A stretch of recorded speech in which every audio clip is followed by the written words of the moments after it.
So we're on page 12 now. This is problem number 7. I tried to zoom in so that it's a little easier to see. The directions say solve the following equation for all values of x.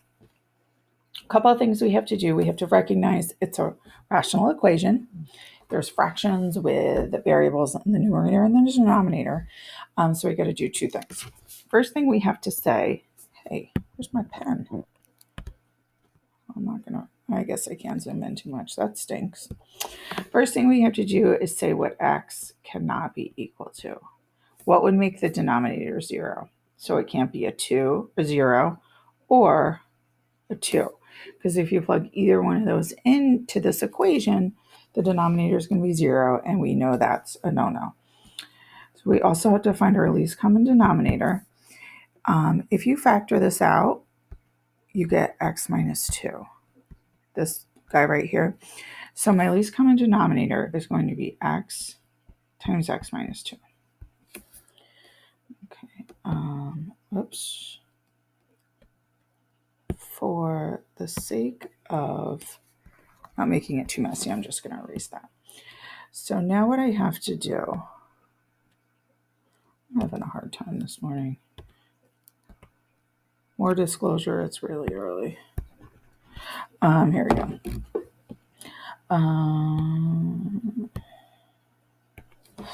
going to multiply each one of these fractions by what's missing in the denominator. So since this first one's an x, I'm going to multiply it by x minus 2. Whatever you do on the top, got to do on the bottom. This is x minus 2, so I'm going to multiply that one by x. And this one has everything, so I'm going to leave it alone.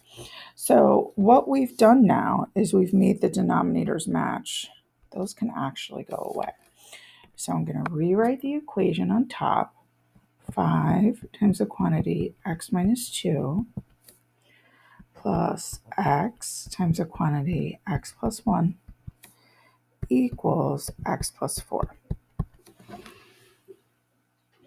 Now, I'm going to pause this video. What I'd like you to do is solve this. You have to distribute, you have to factor, see if you get that part right. So I distributed, simplified, and got one side equal to 0, and my trinomial is x squared plus 5x minus 14 equals 0. So it is a trinomial. So I'm going to find two numbers that multiply to negative 14 and add up to 5. So that's plus 7 and minus 2. Set those both equal to 0. So I get x equals negative 7 and x equals 2. Don't forget, look back and see if either one of these are not allowed. And if you look back at what we said x can't be equal to, it can't be equal to 2. It would make our denominator 0, so I'm going to reject that. So our only answer is negative 7. Be on the lookout for that for your final exam and in the future. A lot of times when you solve, you need to reject. So the last one for this assignment is a square root equation. It says 2 equals x plus quantity 19, or the square root of 19 minus 2x, or radical 19 minus 2x. So before we can square everything, we need to make sure that this side has nothing left but a square root symbol. So I'm going to just minus x on both sides. Okay, what happened? Oh boy. Let's try that again. My pen freaked out. Minus x. So I have 2 minus x equals square root 19 minus 2x.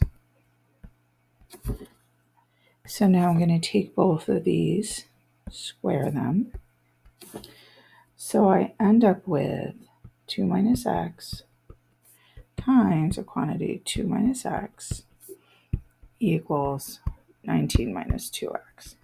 Every so often when you simplify, you don't get an x squared somewhere, but you can bet you're going to get one of those. So I'm going to do double distribution. So I get 4 minus 2x minus 2x. Negative x times negative x is a positive x squared. 19 minus 2x. So I'm going to subtract 19 and add 2x to get one side equal to 0, minus 19 plus 2x. What happens is those actually cancel. So I'm going to rewrite this in standard form. X squared minus 2x. 4 minus 19 is a minus 15.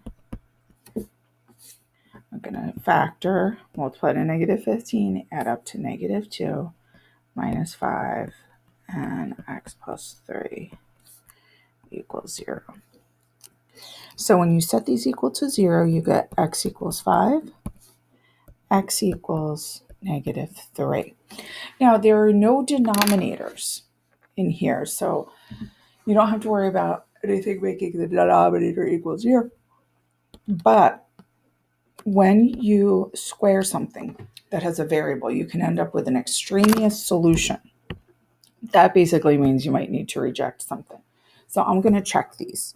First, I'm going to use x equals 5. And I'm going to plug 5 back into our original equation. See if it works. 2 equals 5 plus. They both might work. Well, you might have to reject one. You never know what you're going to get. So when I simplify the right side of my equation, I get 5 plus square root of 9. Oh, sorry, my bad. I got to plug a 5 in there. Square root of 9 is 3. 5 plus 3 is 8. No, you have to reject that. Now we're going to plug in negative 3. X equals negative 3. Same thing. Same equation. 5 plus square root 19 minus 2 times negative 3. So I get 2 equals negative 3 plus 5. And negative 3 plus 5 is 2. So that's true. So that is your answer. Your only answer is negative 3.